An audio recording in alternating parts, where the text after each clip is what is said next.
아홀로 집에라는 영화 여러분 잘 아시죠? 특별히 얼마 전에 크리스마스였기 때문에 보신 분도 있을 것 같아요. 저도 집에 갔는데 텔레비를 틀어보니까 우연하게 시간이 맞아가지고 나홀로 집에 2를 하더라고요. 그래서 저희 이렇게 봤는데 재밌는 장면이 있었어요.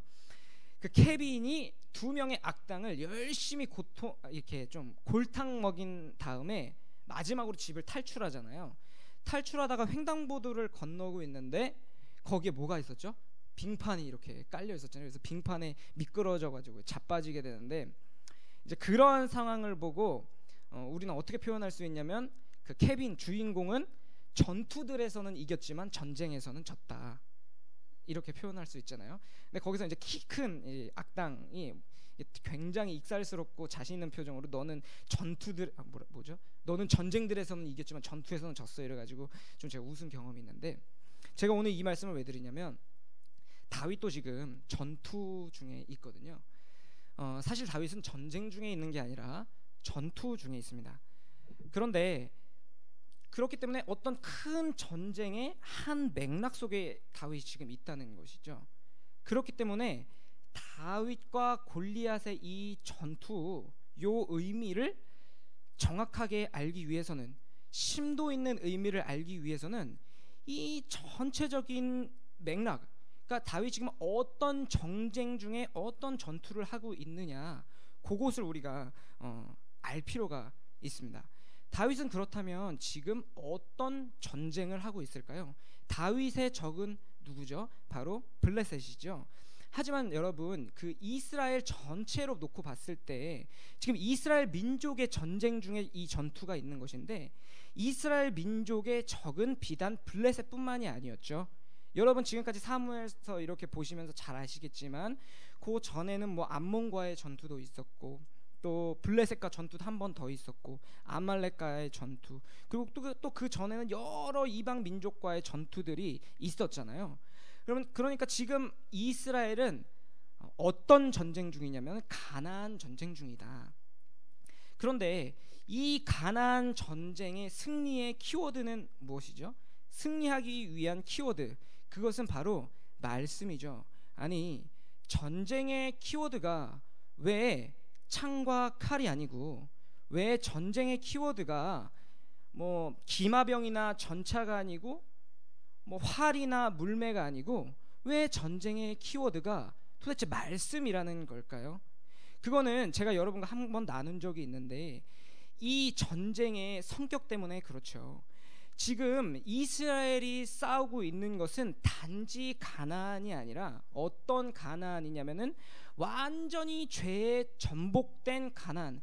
그래서 하나님은 가나안과 밀어내는 것을 가나안의 죄가 찰 때까지 기다리셨잖아요. 그 전에 이제 뭐 보면, 그렇기 때문에 지금 이스라엘이 싸울 적은 단지 가나안이 아니라 죄에 완벽하게 전복되어 버린, 죄에 완벽하게 압도되어 버린, 그래서 가나안 사람들은 하나님을 즐거워하지 않고 하나님을 사랑하지 않고, 이들의 사전에는 하나님의 도우심이라는 없고 오직 자신들의 땅에서 나는 소산과 자신들의 땅에서 나는 열매 시스템만 즐거워할 수 있는, 스스로의 힘만 즐거워하는 상태가 지금 가나안의 상태.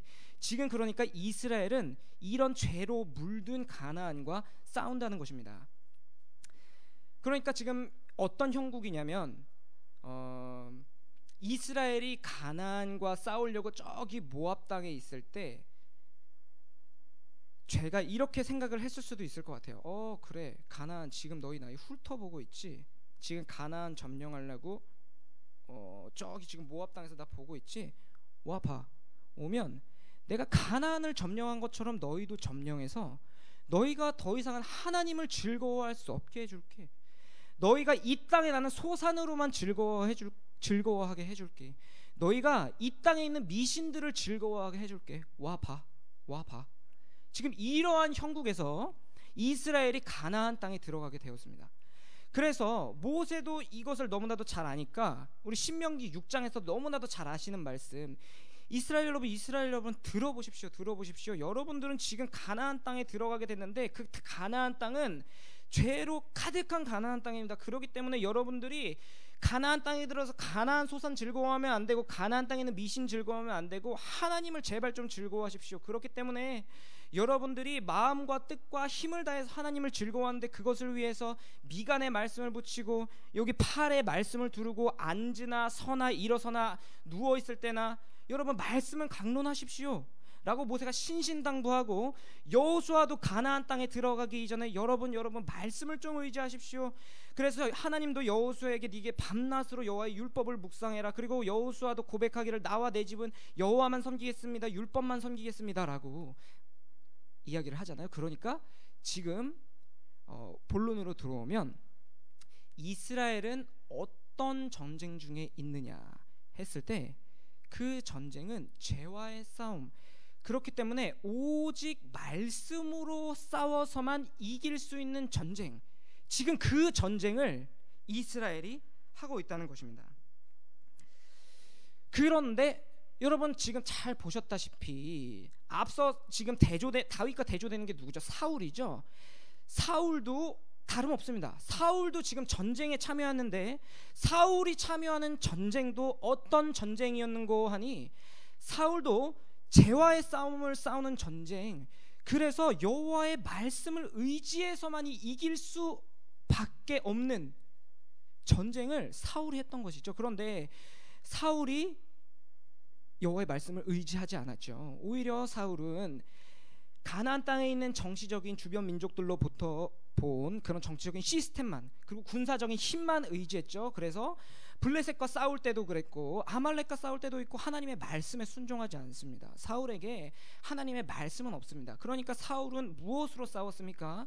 사울은 이 전쟁의 성격을 제대로 이해하지 못하고, 이 전쟁이 말씀으로 싸워야 되는데 사울은 칼과 창으로 싸우는 전쟁을 지금 한 것입니다. 사울도요. 그런데 앞서 있던 사울뿐만 아니라 오늘 여러분 본문이 사무엘상 17장 41절부터 49절인데 그 앞에 17장에 있는 사울도 여전히 사울은 변함이 없습니다. 블레셋이 다시 한번 쳐들어왔어요. 근데 지금 사울은 또 무엇을 의지하고 있죠? 사울은 여전히 자신들의 칼과 창, 군사들을 의지하고 있습니다. 그런데 이 군사력에서 밀리니까 당연히 두려워서 벌벌 떨 수밖에 없는 것이죠.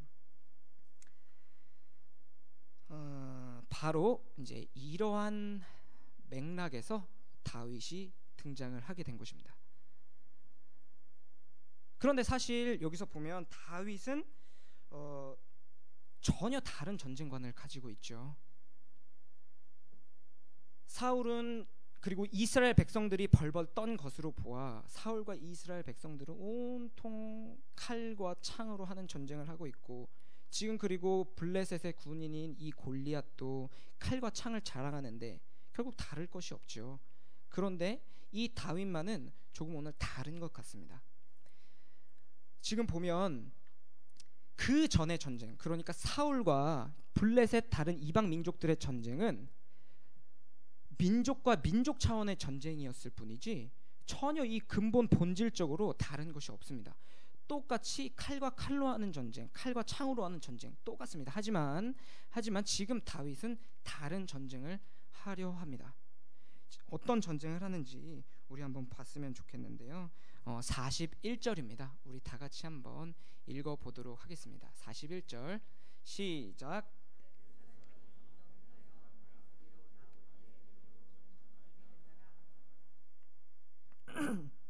제가 다시 한번 읽겠습니다. 블레셋 사람이 방패든 사람을 앞세우고 다윗에게로 점점 가까이 나아가니라. 여기서 블레셋 사람이 누구죠? 골리앗입니다. 이 골리앗은 무엇을 하는 사람입니까? 이 골리앗은 이스라엘 민족 혹은 다른 민족들을 기만하는 역할을 합니다. 무엇으로 다른 민족들을 기만하죠? 첫 번째로 골리앗의 외모로 그러합니다. 골리앗은 여러분 17장 몇 절이죠? 4절에서 보는 것과 같이, 17장 전체에서 보는 것과 같이 그의 키는 엄청 장대한데 오늘날로 따지면 3m 1cm에서 3m 20cm까지 보더라고요. 그러니까 엄청 골리앗이 큰 사람이죠. 이 큰 키를 이용해서 이방 민족들을 기만하는 사람. 17장 4절에 보면 그는 싸움을 도두는 자였습니다. 그런데 이 싸움을 도두는 자는 어느 정도의 규격화된 언어인데요, 고대 시대에 싸움을 민족과 민족이 싸움을 할 때 먼저 앞서 나와서 상대방을 농락하는 사람, 바로 챔피언이라고 부르는 사람들이었는데요. 여러분 혹시 트로이라는 영화 보셨나요? 그 트로이라는 영화에서 민족과 민족이 본격적인 전쟁을 하기 이전에 영웅들이 먼저 나와서 다른 상대방을 농락을 하잖아요. 이 사람들은 어렸을 때부터 훈련받은 전사들인데 살기에 있어서 누구보다 민감하고 어떤 전쟁 무기라도 다룰 수 있는 용사들이었습니다. 그러면 이 골리앗은 어떤 생각을 가지고 있을까요? 골리앗이 하는 일은 자신의 무력과 그리고 자신이 생긴 외모로 상대방을 농락하는데, 이 골리앗은 어떤 가치관을 가지고 있던 사람이었을까요? 이 골리앗은 방패를 앞세우는 사람이었습니다. 방패를 앞세우는 사람, 곧 완전 가나안인이라는 소리죠. 즉 완전히 죄에 압도된 사람이라는 뜻입니다. 이 골리앗의 사전에 하나님을 의지함이라고는 전혀 없는, 완전 죄에 압도되어진, 자신의 힘만 의지하고 자신의 몸만 의지하고 자신의 창만 의지하고 자신이 가진 방패만 의지하는 완전한 가난한 사람이었다라는 것이죠. 우리와는 전혀 다른 가나안의 전형적인 전쟁관과 가치관을 가진 이 골리앗이 지금 어떤 행동을 하고 있습니까? 바로 점점 가까이 나아갔다고 합니다. 그러면 누구에게 점점 가까이 스멀스멀 다가갔을까요? 다윗에게 나아갔습니다. 그렇다면 이 다윗은 그러면은 누구입니까? 앞서 사울이 골리앗과 똑같은 전쟁관을 가졌다고 여러분들에게 말씀드렸죠. 그러니까 사울도 가나안 사람들과 똑같이 칼과 창으로 하는 전쟁만을 생각하고 있었습니다. 심지어 사울은 그런 전쟁밖에 생각할 수가 없어서 다윗에게 그런 전쟁관을 전수하려고 합니다. 다윗에게 자신의 왕의 갑주를 입히죠. 왜냐하면 그것이 아니면 골리앗을 이길 어떤 가망성이 없어 보였기 때문에 다윗에게 이 왕의 갑주를 입히지 않습니까? 그것은 곧 칼과 창으로 하는 전쟁을 다윗에게 강요를 한 것이죠. 하지만 이 다윗은 칼과 창 그리고 왕의 갑주를 벗어버립니다. 다윗이 칼과 창이 필요 없다고 생각한 것은 아닙니다. 분명히 다윗도 할 수 있을 것을 했습니다. 하지만 필수적인 것이 아니라고 생각했죠.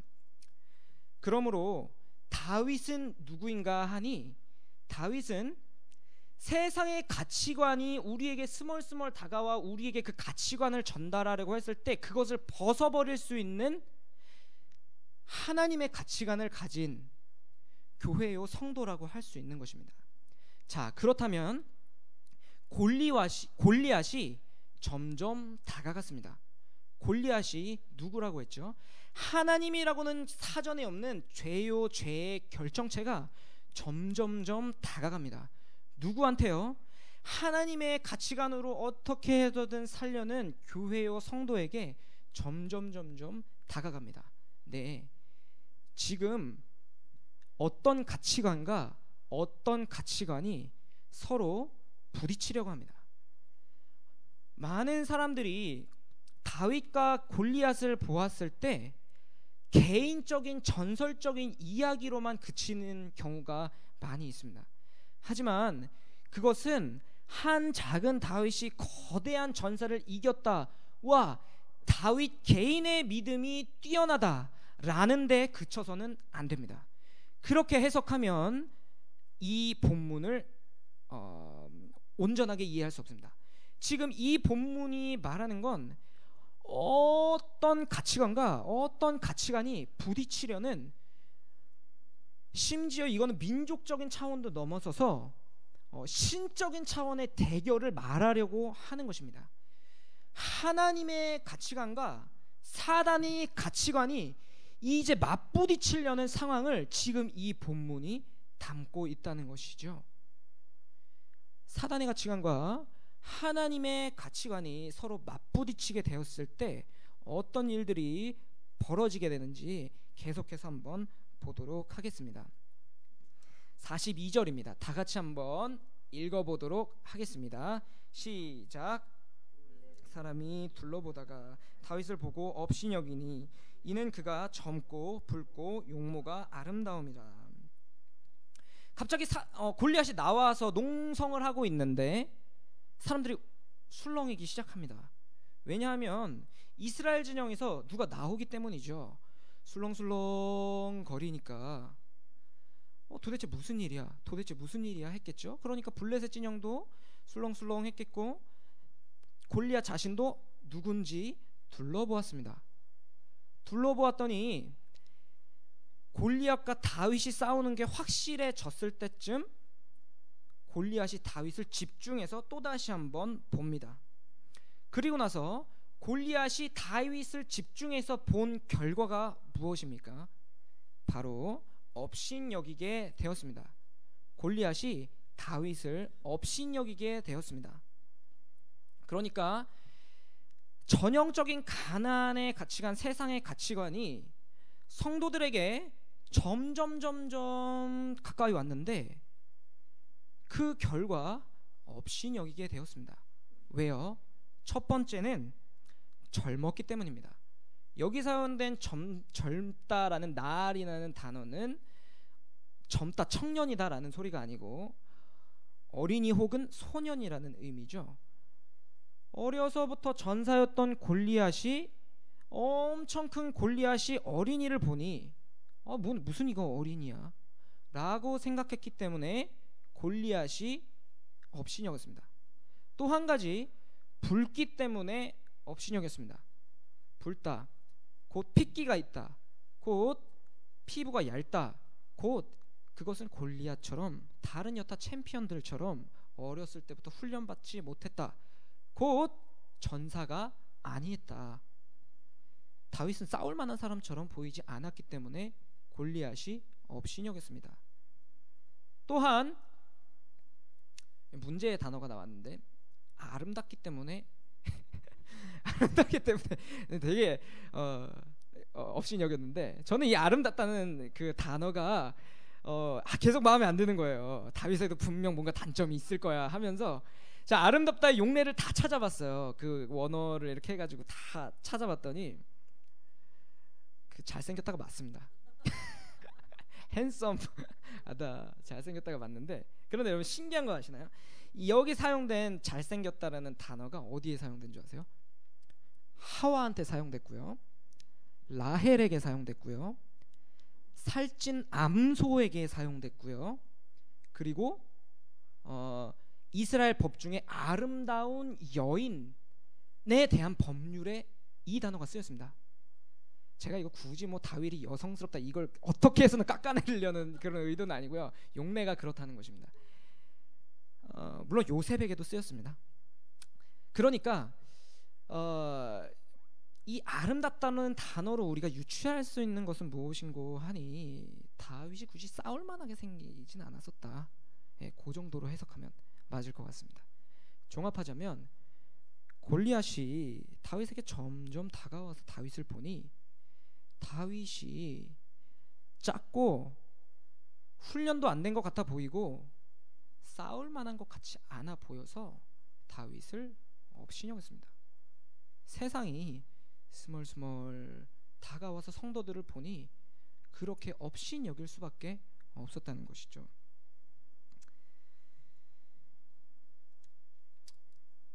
그렇지만 이제 업신여기지 않은 사람이 있었습니다. 그것은 누구인고 하니 다윗 자신입니다.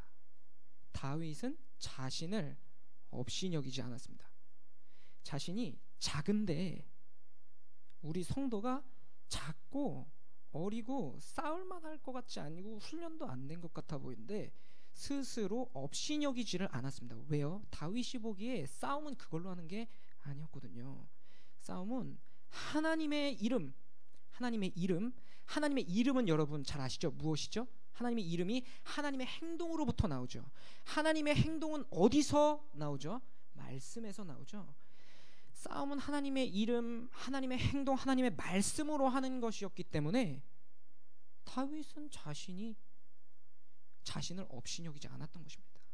하지만 어느 민족, 이스라엘 민족이고 블레셋 민족이고 온 세상은 다윗을 업신여겼습니다. 왜냐하면 싸움은 그러한 것, 창과 칼로 하는 것이었기 때문에 다윗을 업신여겼습니다. 이 세상, 앞으로 이제 골리앗의 도발과 골리앗의 업신여김이 계속 나오는데, 이것은 골리앗의 업신여김뿐만 아니라 곧 세상의 업신여김이요, 곧 이스라엘 사람, 곧 사울과 다윗을 무시한 다윗의 형과, 그리고 자신을 업신여겨서 두려워하는 이스라엘, 온 이스라엘의 다윗을 업신여김입니다. 어떻게 업신여기는지 한번 보도록 하겠습니다. 우리 43절, 44절 다 같이 한번 보도록 하겠습니다. 다 같이 읽겠습니다. 시작. 블레셋 사람이 다윗에게 이르되 내가 나를 개로 여기고 막대기를 가지고 내게 나왔느냐 하고 그의 신들의 이름으로 다윗을 저주하고, 그 블레셋 사람이 또 다윗에게 이르되 내게로 오라, 내가 내 살을 공중의 새들과 들짐승들에게 하는지라.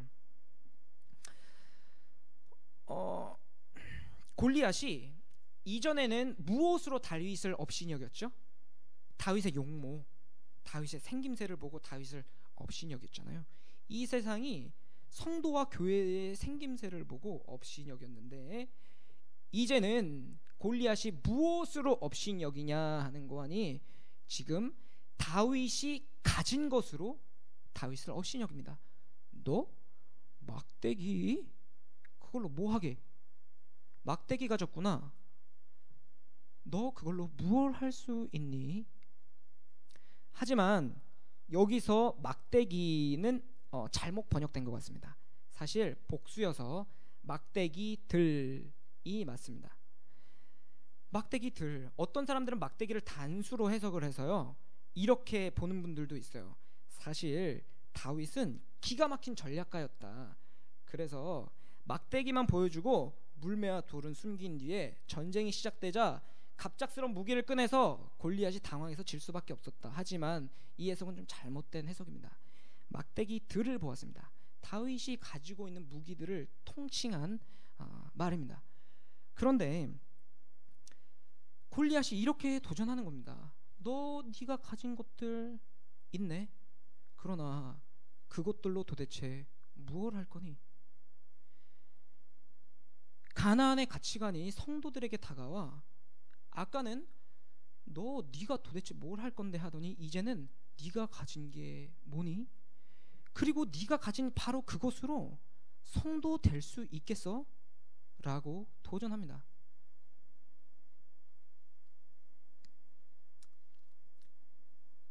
그렇다고 다윗이 아무것도 가지지 않은 건 아니죠. 다윗이 그렇다고, 어떤 분들은 그래서 다윗은 다 버리고 하나님만 믿었다 이렇게 말하는 분들이 있는데, 사실 그렇진 않고 다윗은 자신이 할 수 있는 최선의 것을 다 했죠. 이제 그 막대기, 물매를 준비하고 그 다음에 돌을 준비했잖아요. 물론 당시에도 물매는 구식 무기가 맞습니다. 하지만 물매는 당시에도 강력한 살상 능력을 가진 무기였습니다. 무기. 그냥 애들 장난감이, 새총 같은 그런 게 아니라 무기였다는 거죠. 그래서 그 성경에도 보냐면은 그 베냐민의 왼손 그 물매 700용사가 나오잖아요. 물매는, 그리고 그 어떤 교회 목사님이 저한테 게임을 추천해 주셔가지고 제가 게임을 하고 있는데 거기에 물매는 강력한 도구로 나와요. 지금 저 뒤에서 같이 죽자는 겁니까 하면서 웃고 계신 어떤 목사님이 계신데 저희 교회 목사님 세 분이시잖아요. 맞춰보십시오. 어떤 목사님 게임을 추천해 주세요.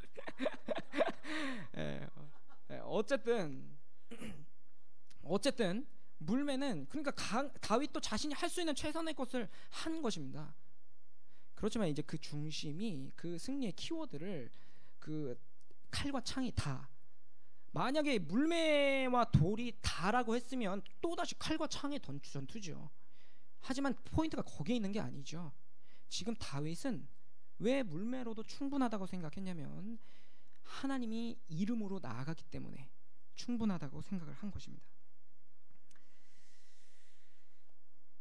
그리고 그 후에 44절에 보시면 아시겠지만 골리앗이 계속해서 다윗을 능욕하고 선전포고합니다. 내가 너를 죽인 다음에 그 시체를 짐승들과 새들한테 주겠다. 그런데 여러분 그거 아십니까? 이 문구는요, 그 고대 챔피언들이 하는 전형적인 그 어떤 규격화된, 어느 정도 규격화된 말이에요. 이제 전쟁 시작하자라는 의미의 말이죠. 그래서 그 말을 한 후에 이제 다윗도 선전포고를 해야 되겠죠. 이스라엘의 챔피언은 다윗이니까. 그래서 다윗도 선전포고를 하는데 우리 어떻게 다윗이 선전포고를 하는지 한번 보도록 하겠습니다. 우리 45절부터 47절까지입니다. 다 같이 한번 읽도록 하겠습니다. 시작. 창과 단창으로 내게 나아오거니와 나는 만군의 여호와의 이름 곧 내가 모욕하는 이스라엘의 군대의 하나님의 이름으로 내게 나아가노라. 오늘 여호와께서 너를 내 손에 넘기시리니 내가 너를 쳐서 내 목을 베고 블레셋 군대의 시체를 오늘 공중의 새와 땅의 들짐승들에게 주어 온 땅으로 이스라엘의 하나님이 계신 줄 알게 하겠고 또 여호와의 구원하심이 칼과 창에 있지 아니함을 이 무리에게 알게 하리라. 전쟁은 여호와께 속한 것인즉 그가 너희를 우리 손에 넘기시리라. 아멘. 그렇습니다. 다윗은 지금 골리앗과 전혀 다른 가치관을 가지고 있는 것이죠. 골리앗은 어떤 전쟁관, 골리앗의 승리의 키워드는 무엇입니까? 칼과 창으로 하는 것, 그리고 용모로 하는 것. 골리앗이 왜 자신이 있었죠? 자신은 큰 키를 가졌고 방패 모는 자를 가지고 있었습니다. 그리고 다윗을 골리앗이 업신여긴 이유는 무엇이죠? 다윗은 용모가 작았고 다윗이 가진 것은 나무 막대기들 뿐이었기 때문입니다. 즉 골리앗은 전적으로 판단의 기준이 창과 칼, 곧 그의 세계관은 전적으로 교회 밖의 세계관, 가나안의 세계관으로 무장한 채 다윗에게 나왔던 것인데 다윗은 지금 전적으로 다른 세계관으로 무장하고 나아갔다는 것이죠. 많은 사람들이 단지 물매와 그리고 골리앗의 키에 집중할 뿐이지만 우리는 지금 이것이 세계관과 세계관의 격돌이라는 것을 기억해야만 합니다. 다윗이 역시 골리앗에게 선전포고를 하죠. 블레셋의 시체를, 다윗도 챔피언적 언어를 씁니다. 너네 시체를 이제 내가 하게. 그러니까 다윗도 이제 한번 싸워보자. 드디어 승부의 공이 이제 울린 것이죠. 어떤 승부요?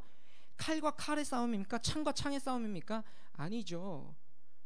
여호와를 의지하는 사람, 그러니까 등 뒤에 엄청 큰 여호와를 등진 사람, 곧 신적인 전쟁이 지금 시작한 것입니다. 온통 죄에 먹혔다는 민족들과 그리고 하나님을 의지하는 다윗, 신적인 대결이 지금 시작하고 있는 거예요. 요즘 스타워즈 엄청 유명하고 광고 때리잖아요. 스타워즈가 지금 여기입니다. 별들의 전쟁, 신들의 전쟁이 지금 바로 여기 있는 것입니다.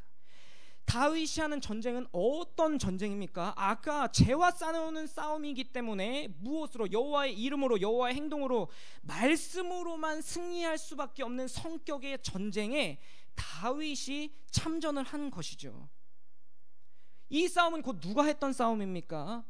아브라함이 본토 친척 아비짐을 떠나면서 했던 싸움, 모세가 온 제국 제1의 제국에 대하여 싸웠던 싸움, 그리고 여리고성 앞에서 여호수아가 했던 그 싸움, 말씀만 의지하는 싸움, 그리고 여러분 요즘 묵상하고 계시죠? 에스더가 하만에 대하여 싸운 그 싸움, 그리고 예수 그리스도가 그 십자가 앞에서 죄에 대하여 치열하게 싸웠던 그 싸움, 온 세계관과 세계관의 싸움, 우주적인 전쟁에 지금 다윗이 등극한 것입니다.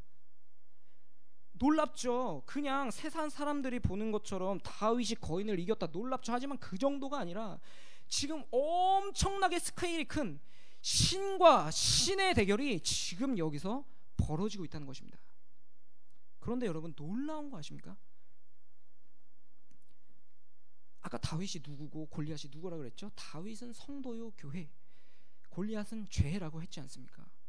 지금 엄청 큰 스케일이 진짜 어마어마한 신적 차원의 전쟁에 누가 참여하고 있냐면 바로 우리가 참여하고 있다는 것이죠. 우리가 매일매일 당면하고 있는 이 소소한 문제, 아무것도 아닌 것 같은 이 전쟁이 신적 차원의 하나님의 이름을 빌어 싸우는, 말씀으로 싸우는 엄청나게 사실은 놀라운 싸움에 우리가 참여하고 있다는 것이죠. 그 싸움의 결과는 어떠합니까? 우리 48절 49절 다시 한번 읽어보도록 하겠습니다. 시작.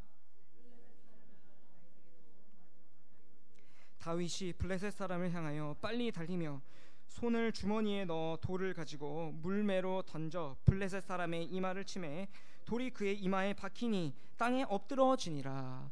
어떤 사람들은 이 전쟁이 신적 차원의 하나님만 의지해서 이길 수 있는 전쟁이라는 것을 인식하지 못한 채 어떤 식으로 해석하냐면, 골리앗이 너무 컸기 때문에 맞힐 수 있었다, 내지는 다윗이 양을 치는 동안에 들판에서 곰을 때려잡을 정도로 물매를 훈련했기 때문에. 아닙니다. 물론 그게 사실이 맞지요. 하지만 아무리 곰 때려잡아도 죄를 어떻게 이깁니까? 지금 포커스는 뭐냐면 죄를 이기고 있다는 것입니다. 다윗이요, 칼과 창으로 해서는 도저히 승산이 없는 이 싸움을 다윗이 이겨내고 있다는 것입니다. 도저히 갈라질 수 없는 홍해 앞에 다윗도 서 있는 것이고, 도저히 무너질 수 없는 여리고성 앞에 다윗도 서 있는 것이고, 도저히 이길 수 없는 대제국의 장군 하만 앞에 다윗이 또한 서 있는 것이죠. 이거 어떻게 이기죠? 무엇으로 다윗이 이겼습니까? 여호와의 이름, 여호와의 행동, 여호와의 말씀으로 다윗이 이겼습니다. 그렇다면 이 싸움을 바로 여러분들도 그리고 저도 하고 있는 것이죠. 이 전쟁은 누구에 대한 싸움입니까? 바로 죄와 사망의 권세에 대해서 싸우고 있는 싸움이죠. 우리가 싸우고 있는 싸움은 바로 이 싸움입니다. 비록 우리 앞에 놓인 문제들이 관계적이요, 정치적이요, 경제적이요, 신체적이요, 정신적인 것으로 보인다 할지라도, 그러나 사단은 그것들을 인하여 우리에게 도전합니다. 너 나 이길 수 있겠니? 그럼에도 불구하고 이러한 문제들이, 이러한 산적한 문제들 속에서도 너는 성도로 살아갈 수 있겠어? 없죠. 칼과 창으로는요. 하지만 우리가 싸우는 이 전쟁은 물론 죄에 대하여 가능성 없는 싸움이지만, 또한 누가 싸웠던 싸움입니까? 아브라함이 했던 싸움이요, 다니엘이 했던 싸움이요, 다니엘의 친구들이 풀무불 앞에서 했던 믿음의 싸움이고, 에스더가 했던 싸움이고, 그리스도께서 하신 그 싸움이 아니겠습니까? 그렇다면 우리에게 있는 여러 가지 문제들, 정치적이고 경제적이고 신체적이고 정신적인 여러 가지 문제들이 그렇게 안 보여도, 홍해처럼 안 보여도 그게 홍해겠지요. 왜냐하면 이 싸움은 죄에 대한 싸움이니까요. 그것이 풀무불이 아닌 것처럼 보여도 이것은 풀무불 앞에 우리가 지금 서 있는 것이죠.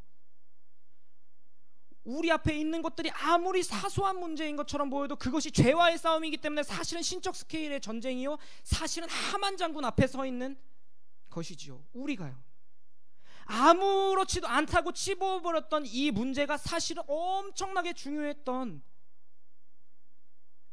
문제였던 것이죠. 그러면 이 싸움을 우리가 무엇으로 이길 수 있겠습니까? 정치적인 어떤 모략으로, 아니면 경제적인 꼼수로, 창과 칼로 우리가 성도됨을 이룰 수 있겠습니까? 아니죠. 우리가 이 성도됨을 이루면 다른 것이 아니라 하나님의 이름, 여호와의 행동, 그것이 드러난 하나님을 드러내주는 말씀으로 우리가 성도됨에 이룰 수가 있는 것이겠죠.